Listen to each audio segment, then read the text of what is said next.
Tuck Everlasting, Chapter 11. It was a good supper. Flapjacks, bacon, bread, and applesauce. But they ate sitting about in that parlor instead of around a table.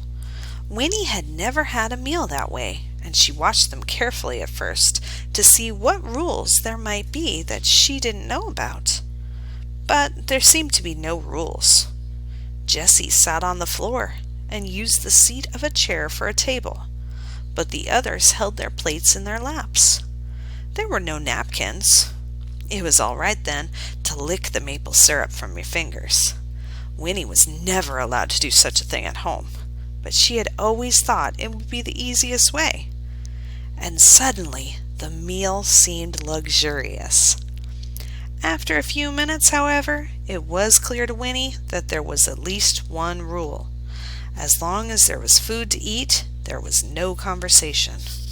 All four Tucks kept their eyes and their attention on the business at hand, and in the silence, given time to think, Winnie felt her elation and her thoughtlessness, pleasure, wobble and collapse.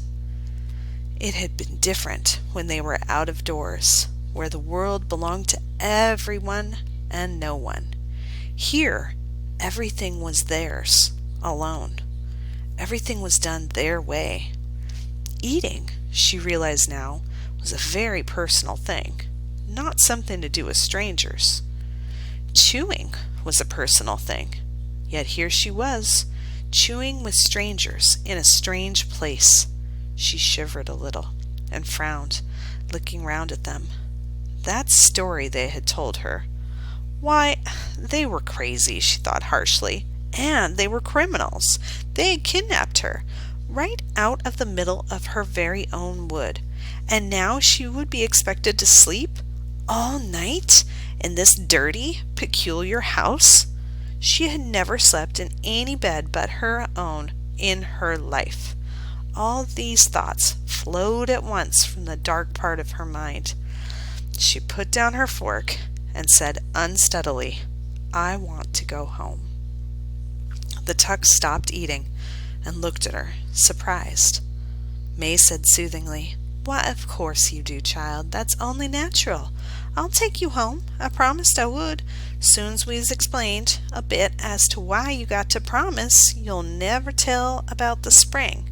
That's the only reason we brung you here. We got to make sure you see why." Then Miles said, cheerfully and with sudden sympathy, "There's a pretty good old rowboat. I'll take you out for a row after summer." "No, I will," said Jessie. "Let me. I found her first, didn't I, Winnie Foster?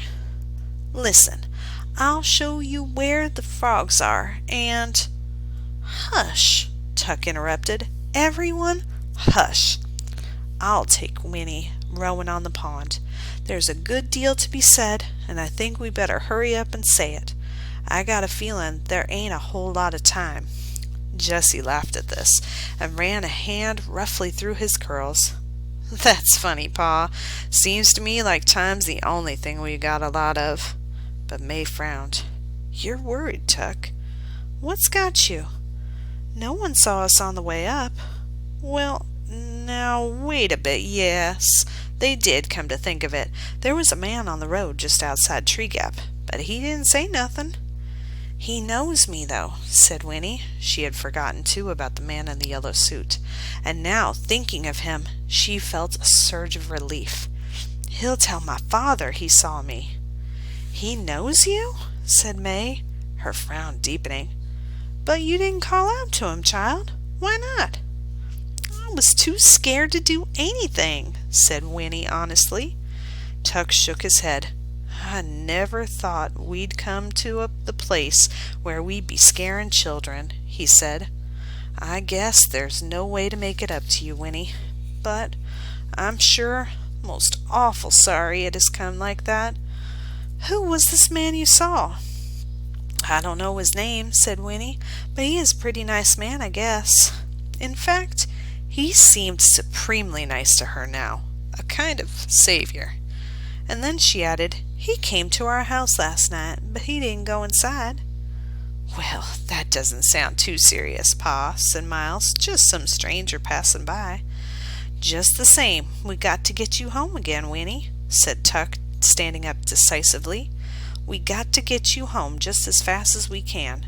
I got a feeling this whole thing is going to come apart like wet bread. But first, we got to talk, and the pond is the best place. The pond's got answers. Come along, child.